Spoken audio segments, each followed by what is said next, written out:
Salut les amis et bienvenue dans cette nouvelle vidéo où l'on va parler de l'Euro 2021 ou 2020, je sais pas lequel on doit mentionner particulièrement, mais ce qui est sûr c'est qu'il arrive, il est là ce week-end, on l'a attendu depuis un an et on est tous très excités de voir jouer la France comme toutes les belles grandes nations du foot qui vont tout donner sur le terrain pour détrôner le Portugal. Donc dans ce petit guide je vais te donner mes conseils, mon avis en tant que trader sportif, t'expliquer les erreurs à ne pas commettre, comment maximiser tes chances de faire de l'argent sur un tournoi comme l'Euro.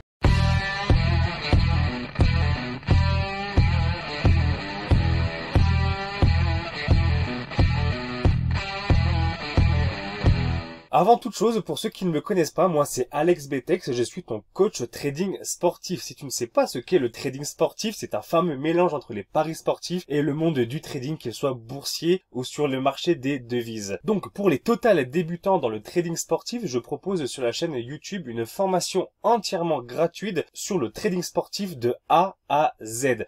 Donc je te mets une petite fiche pour rejoindre la formation et pouvoir la suivre dès à présent et aussi mieux comprendre le contenu de la vidéo qui va suivre, puisqu'on va majoritairement parler de trading sportif et un petit peu moins de paris sportifs. Si tu fais déjà du trading sportif et que tu manques de stratégie à mettre en place, par exemple pour l'Euro, tu peux télécharger les 3 fiches stratégies totalement gratuites disponibles dans la description. Tu cliques sur le lien et tu recevras tes stratégies sur ta boîte mail et tu pourras les appliquer dès ce soir. Et pour finir, je t'invite à rejoindre le groupe Telegram. Le lien est aussi dans la description. Sur ce groupe Telegram, je vais partager quelques paris que je vais mettre pour le fun et aussi quelques trades puisque je vais faire des paris semi-long terme que je vais revendre au cours de l'Euro, et donc tout ça sera disponible sur le canal Telegram. Alors avant de rentrer dans le vif du sujet, on va répondre à la question de si l'Euro est un tournoi rentable. Ce qu'il faut savoir, c'est que c'est sur ce genre de tournoi comme les Coupes du Monde, la Copa América ou l'Euro que les bookmakers se gavent énormément. Ils vont te faire un max de promotions, que ce soit à la télé, directement sur leur site avec des offres alléchantes, des cotes boostées et j'en passe. Et en fait, c'est vraiment sur ce type de tournoi. J'avais vu une stat, je crois, si je me souviens bien, que les bookmakers faisaient entre 70 et 80% de leur chiffre d'affaires à l'année sur ce type de tournoi. Donc imagine à quel point les bookmakers ont préparé en amont l'Euro pour justement te plumer. Donc ça, faut bien en avoir conscience, c'est que tu pars déjà pour te battre contre le bookmaker et lui, il est armé et prêt à te dévorer tout cru. Donc quand je dis dévorer tout cru, c'est peut-être pas forcément toi qui es parieur, qui t'instruit et qui cherche un apprentissage et de la formation sur Internet pour être un parieur rentable, mais c'est peut-être plus pour tous les parieurs néophytes qui vont tenter leur chance sur l'événement, qui attire même les gens qui ne connaissent pas le foot. J'en suis l'exemple même puisque j'ai commencé les paris sportifs pour la Coupe du Monde 2014. Mon argent a été donné pour les bookmakers puisque j'ai perdu. Et c'est à partir de la Coupe du Monde 2014 que j'ai pris goût au paris sportif et que je me suis donné à une passion qui est le trading sportif. Et voilà, faut bien comprendre que les bookmakers, eux, ce qu'ils veulent, c'est prendre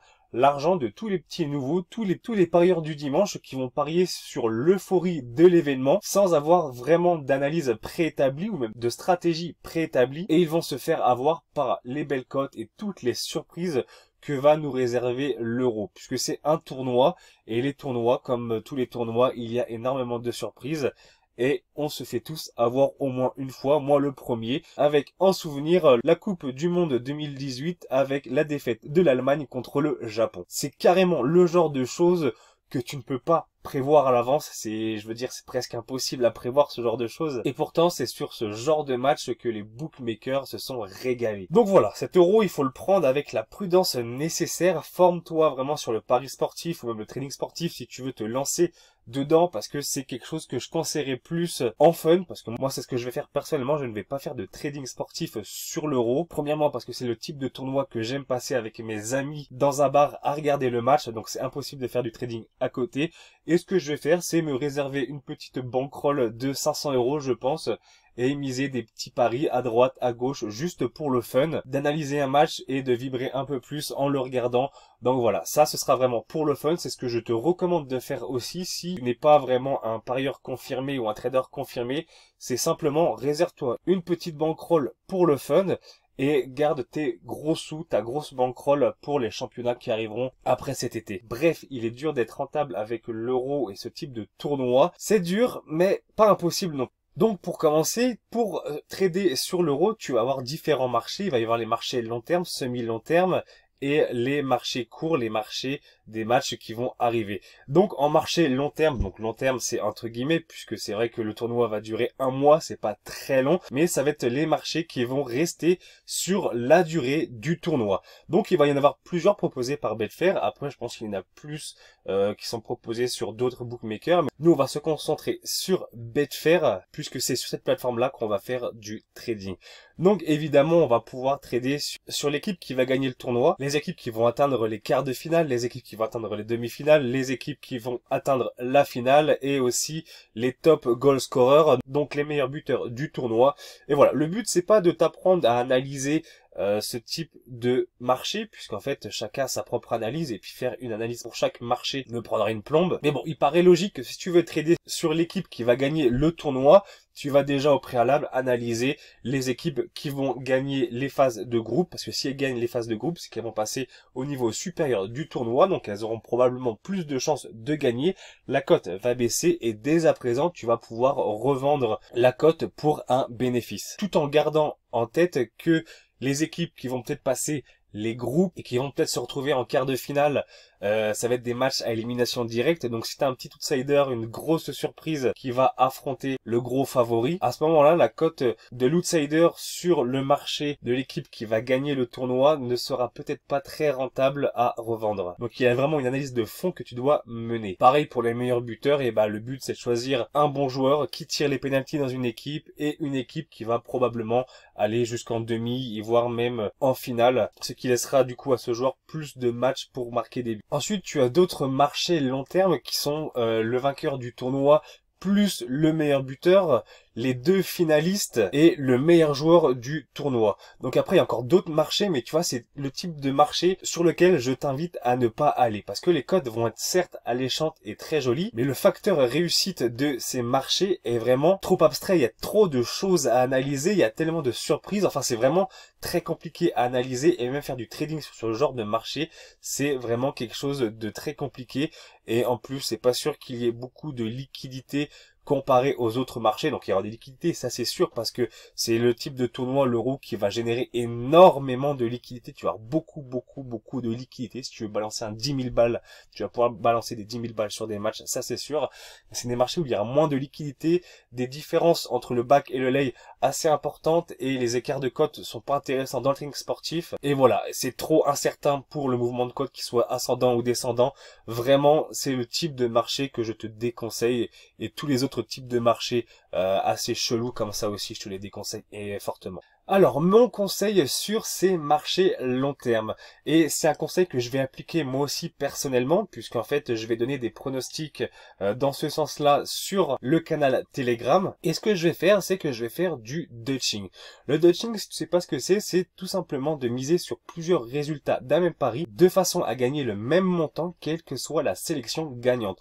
Tout simplement, si tu vas sur le marché de l'équipe qui gagne le tournoi, en favori, tu as la France, tu as l'Angleterre, après tu dois avoir peut-être bien la Belgique et l'Allemagne, et tu as par exemple ces quatre grosses équipes vont avoir une cote qui va aller de 6 et jusqu'à peut-être 10, et tu vas pouvoir diviser ta mise pour qu'ensuite, avec un petit calcul de Dutching, spécial au Dutching, au final tu vas te retrouver avec les mêmes bénéfices quelle que soit l'équipe gagnante. Donc ça va faire un peu une réduction de cote, mais c'est sûr que tu sécurises du coup ton pari sur ce marché. Et l'autre avantage du Dutching, c'est que tu vas pouvoir du coup mettre plusieurs sélections, et au fur et à mesure de l'évolution de ces équipes dans le tournoi, tu vas pouvoir revendre chaque position une par une et gagner quoi qu'il arrive sur ce marché. Donc très concrètement, la stratégie à prendre sur les marchés long terme, c'est un Dutching en prenant les équipes que tu penses qui iront jusqu'en demi-finale. Là, ce serait le top, parce que si elles sont en demi-finale, tu vas pouvoir tout revendre et gagner quoi qu'il arrive une somme d'argent qui sera probablement bien plus intéressante que si tu laissais ton pari Dutching courir jusqu'à la fin du tournoi. À présent, on va voir les marchés semi-long terme. Donc ce ne sont plus les marchés long terme qui vont durer sur la totalité du temps du tournoi, mais là ça va être semi-long terme, ça va être juste des marchés qui vont être un peu plus dans le temps, mais pas jusqu'à la fin du tournoi, et ça va être concrètement les phases de groupe qui vont représenter une bonne moitié de la compétition.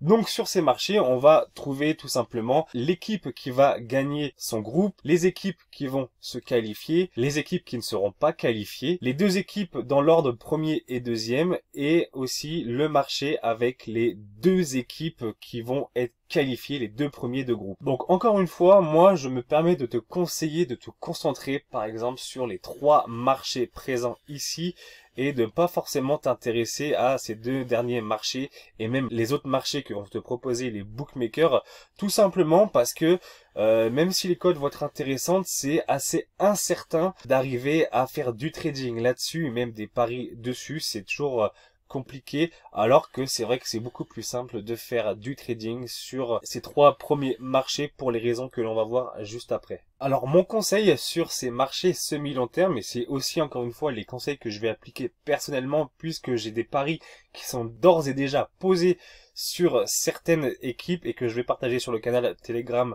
incessamment sous peu, ça va être de chercher la surprise sur ces phases de groupe. Si tu te concentres sur le grand favori, sur déjà le marché de la qualification, forcément la cote ne va pas être intéressante, donc pour ça plutôt s'intéresser à faire un Dutching sur les marchés long terme de l'équipe qui va gagner le tournoi. Et moi ce qui m'embête avec parier sur le grand favori du groupe qui termine premier du groupe, c'est qu'il y a toujours des surprises dans ce type de tournoi, que ce soit la Coupe du Monde, l'Euro. Regarde le passif de certaines coupes et tu vas voir qu'il y a des choses où de prime abord t'aurais jamais pu croire qu'une équipe ne soit pas qualifiée en phase de groupe ou qu'arrive pas à terminer premier parce qu'elle fait 1 ou 2 erreurs sur des matchs. Et du coup, il y a toujours des surprises. Donc moi, je parierais pas forcément sur le vainqueur d'un des groupes, mais plutôt chercher le bon deuxième, la bonne surprise deuxième. Parce que la cote va être plus intéressante sur le marché de l'équipe qui se qualifie. La cote, voilà, va être intéressante.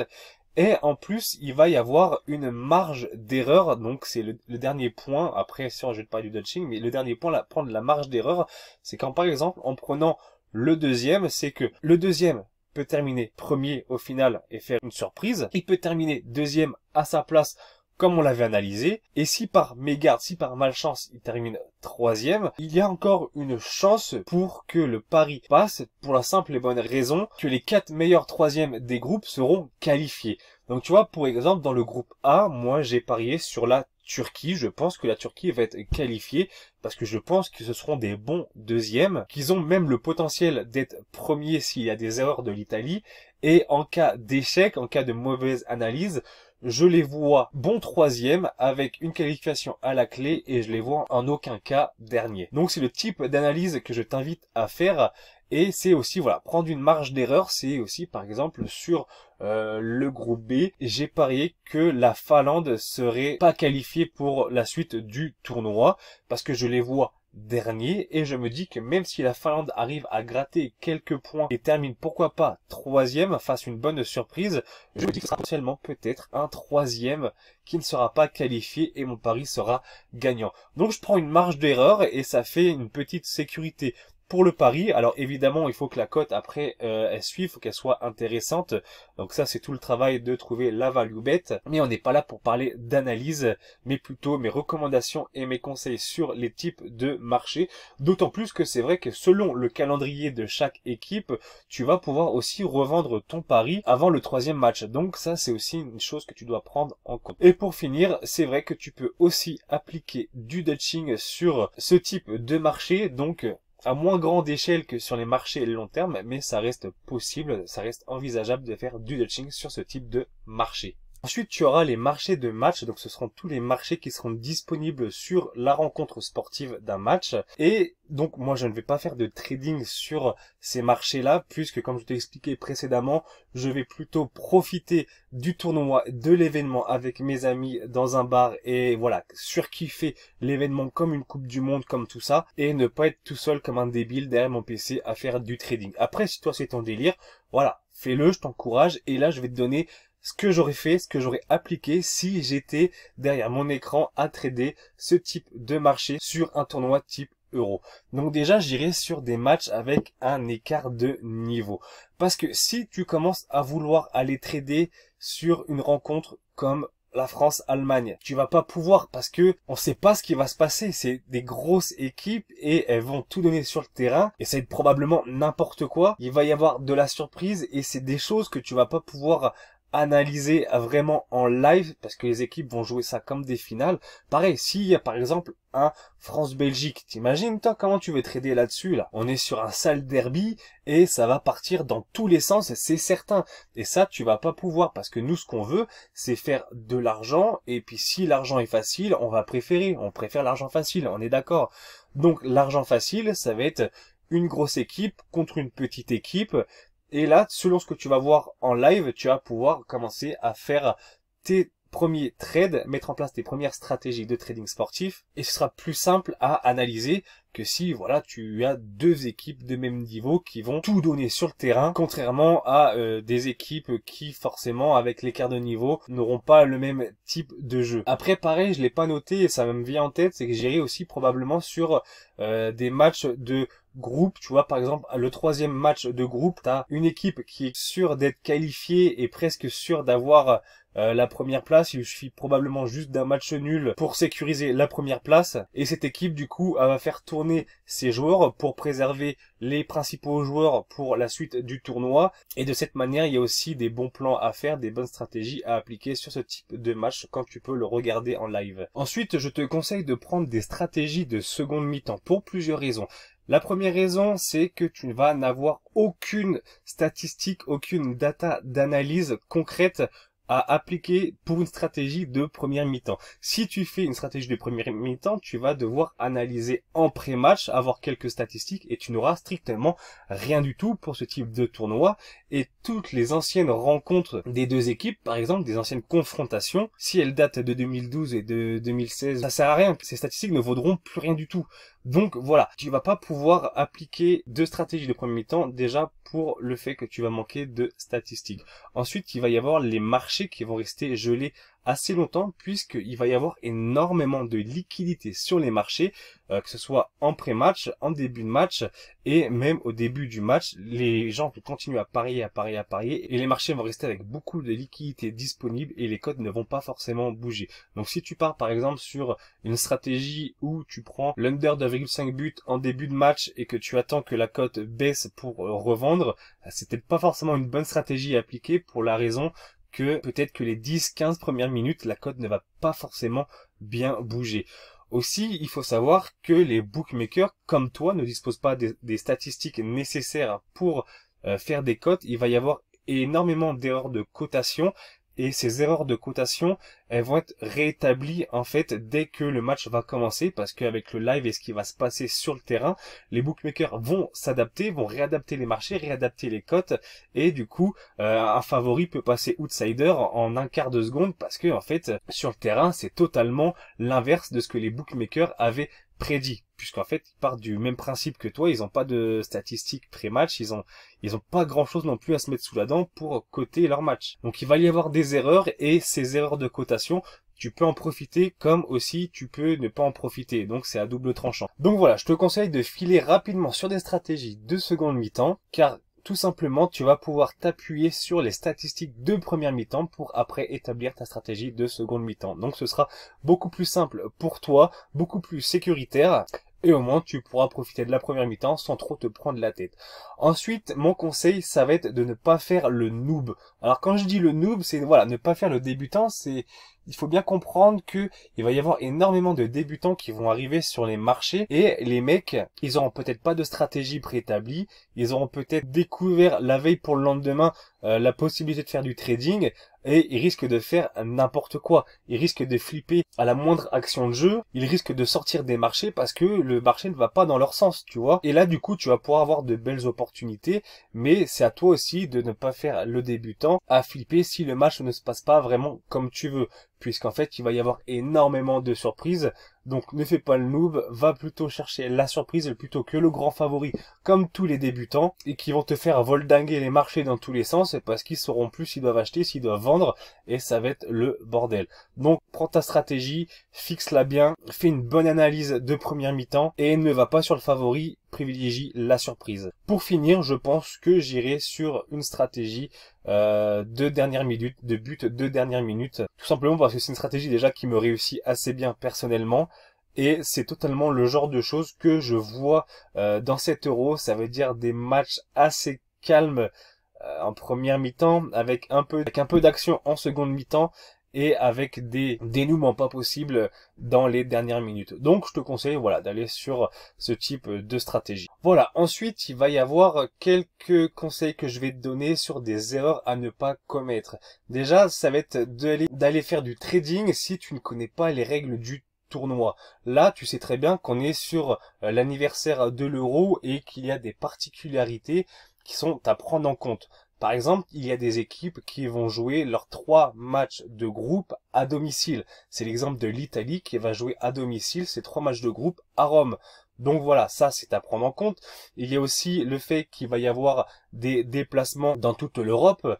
Par exemple, la Suisse qui va jouer tour à tour son premier match à Bakou en Azerbaïdjan, ensuite aller à Rome pour jouer son second match et retourner encore une fois à Bakou pour son troisième match. T'imagines les déplacements et la fatigue que ça va engendrer. Donc ça, tu dois le prendre dans tes analyses parce que ce sont les règles du tournoi qui peuvent être un petit peu changées, puisqu'en plus là on est un Euro avec plus d'équipes. C'est pourquoi tu as les 4 meilleurs troisièmes de groupe qui seront qualifiés. Donc tu vois, c'est toutes les règles du tournoi que tu dois prendre en compte dans tes analyses, surtout que là on est sur un tournoi qui est un peu plus différent de ce qui se fait habituellement, et d'autant plus avec les stades qui seront pas remplis à 100%. Ensuite, il y avait une petite stat que j'ai trouvé sympathique et que je voulais te partager, c'est l'average goal qui est de 2,12 par match en 2016 sur l'Euro 2016.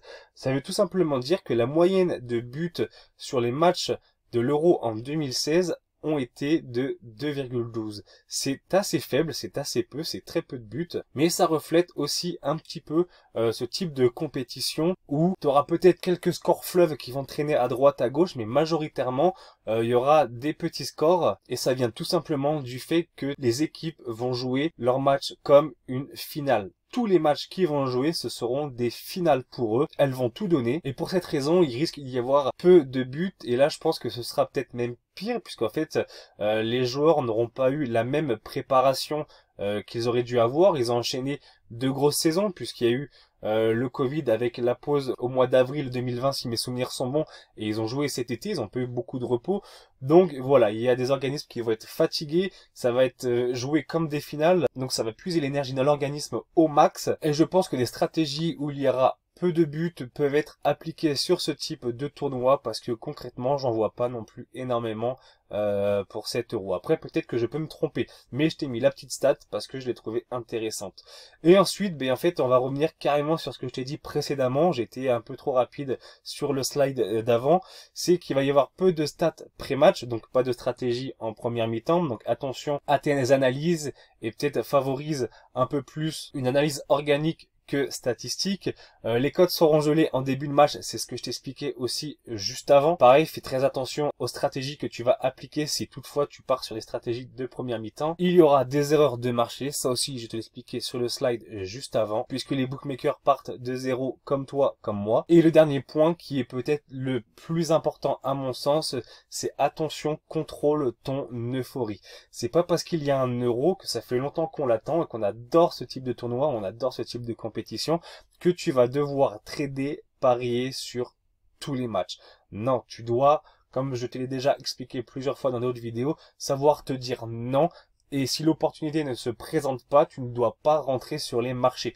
Contrôle l'euphorie. Je sais que c'est génial de se retrouver avec les copains et de dire que tu as gagné tant parce que tu es parti sur ce match-là, que tu as fait ci, que tu as fait ça, et qu'en plus tout le monde va parler là pendant un mois que de l'euro, donc tout le monde va en parler, et toi tu n'auras qu'une seule envie, c'est de parier sur tous les matchs. Non, fais pas cette erreur-là, contrôle ton euphorie, et si vraiment tu n'y arrives pas, je te conseille de prendre une bankroll de 100 € et tu mets 2 € sur chaque match. Donc tu vas vibrer un petit peu pour 2 € et au moins tu vas pas claquer ton budget vacances pour 7 €. Du coup, mon conseil pour ces marchés, donc c'est un conseil que cette fois-ci je ne vais pas appliquer puisque comme je te l'ai dit précédemment, je ne vais pas faire de trading live sur les matchs. Je préfère profiter avec les copains. Mais ça va être de faire du scalping. Si tu ne sais pas ce qu'est le scalping, j'en ai fait une vidéo, donc je t'invite à aller regarder. Je te mets une petite fiche en haut de ton écran.